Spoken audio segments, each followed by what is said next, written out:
Okay, Mike Prox, who is a representative out here in North Pole area, and down there in Juneau, and we have Scott Kawasaki, who is here in the studio today. How are you Yeah, doing, Scott? great. Yeah, good morning. It's great to be up here in person. We were able to escape. Some of us were able to escape. I guess Mike didn't get to escape this weekend, but because Anchorage caucus is going on, half the legislators were departing this weekend, and so Maxine, Representative Dybert, and I just decided to jet up this yesterday evening, and we're here in person. So great to be here. Great to see you. And I just got to say something about Representative Prox. Representative Prox is one of the hardest working legislators down from North Pole, down there in Juneau, and I really am been thrilled to work with him. Mm-hmm. Even though the Senate and the House don't often work together, he's a real dedicated member of that interior delegation. So just wanted to say Yeah, that. But thank you. yeah, so we're here mostly just to talk. I just wanted to say we're going to have a town hall meeting today. Our town hall meeting is scheduled for 11:30 to 1 this morning, Saturday, at the Legislative Information Office. The Legislative Information Office is the Global Federal Credit Union building. Used to be the USA. Used to be Alaska USA. It's still Alaska USA to me. So if folks want to go there at 11:30 today, we've got Representative Ashley Carrick, Representative Maxine Dybert, and myself will be there in person. We'll also have the lines open for folks who might want to call in.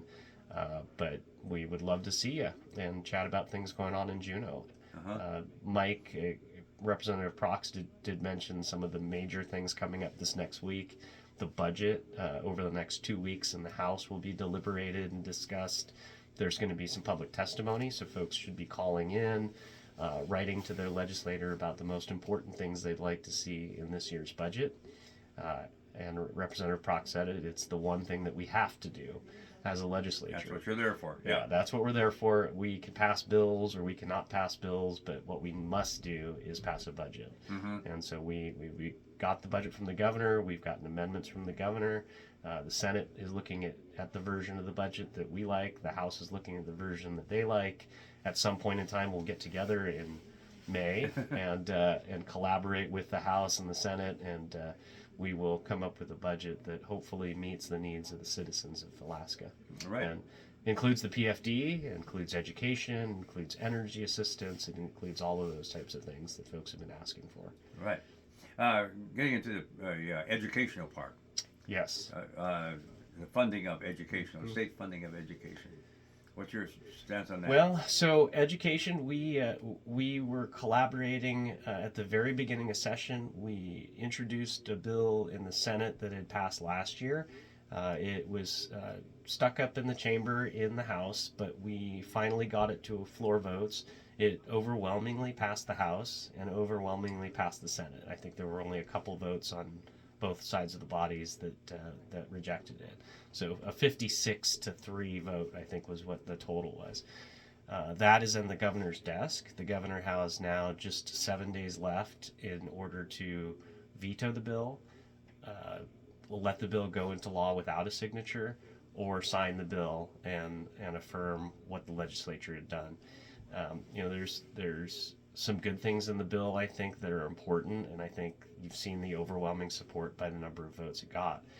One thing is the base student allocation is increased to $680 per pupil. That's barely keeps up with inflation over the last 10 years, but it's a start. There's other stuff for things like charter school provisions. So with families that want to begin a charter school or families who want to have their kids go to charter school, there's charter school provisions. There's provisions for homeschool kids so that homeschool kids can get the 100% matching max amount of the base student allocation rather than 90%. There's also some transportation money. Of course, we don't want transportation and busing to be what schools are spending money on. So there's some money outside of that in order to help transportation issues. So it's really a good comprehensive bill. The underpinnings of which are the broadband assistance grants. So it won't impact our school district quite as much, but it'll impact schools across the state that have broadband issues and technology issues. Mm-hmm. And so, I really do hope the governor will sign it.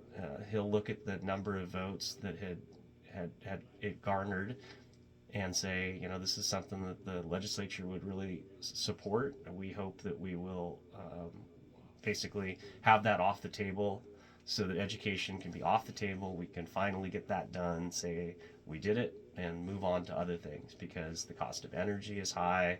The economy is sort of shaky right now. We want to make sure that we focus on the other things. And I'd really love to move past this education debate. Mm-hmm. Okay. And I heard just the other day that there'd be some natural gas coming down from the North Slope to Fairbanks Yeah, area. I saw. Yep, it was in the front page of the paper, and the Interior Gas Utility has been working on that proposal for several years. Gas storage tax credits were put into place several years ago, so there's big gas storage units here in the North Pole area. That's something that's looking real positive for folks that are on natural gas. It'll also look more positive for folks who want to come onto natural gas. And if you've had to fill your heating tank recently, you know how much don't like to come back to Fairbanks, and the first thing I see is the sourdough fuel bill sitting on my handle, $1,600. Yeah. And that's tough, because everybody's feeling those things. Having natural gas here will allow for more of a stable climate, so a stable price. It'll also relieve the pressures that are put on the heating oil users. Mm-hmm. And so we certainly hope that we can get that project up and running again. It's been years in the making, but it's finally just about to fruition. Mm-hmm. Okay, that sounds good. And any other important bills Well, coming up that you? No, there's this debate about the Mancho trucking or haul. Yeah. Representative Carrick and I had both introduced bills relating to permitting, to ensure that if there's going to be some more damage to the roads that's going to happen as a result of these heavier trucks, that they ought to carry the burden. So we've put that into position where we're going to have a hearing on Thursday of this week, Thursday at 1:30 p.m. You can contact my office and they can give you more details on that bill.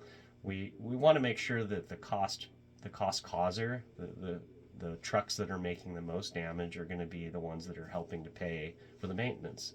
A mom in a minivan that drives up and down North Pole to Fairbanks every day doesn't damage the roads, but these bigger trucks and heavier trucks probably will damage those roads much to a higher degree.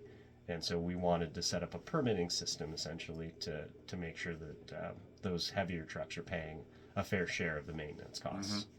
Because again, it shouldn't be for you don't ride your motorcycle anymore, but it shouldn't be the light vehicles that are paying just as much as the heavier vehicles for road maintenance. And as you look at the budget, and the budget gets smaller and smaller for maintenance, we want to make sure that the cost causers are the cost payers.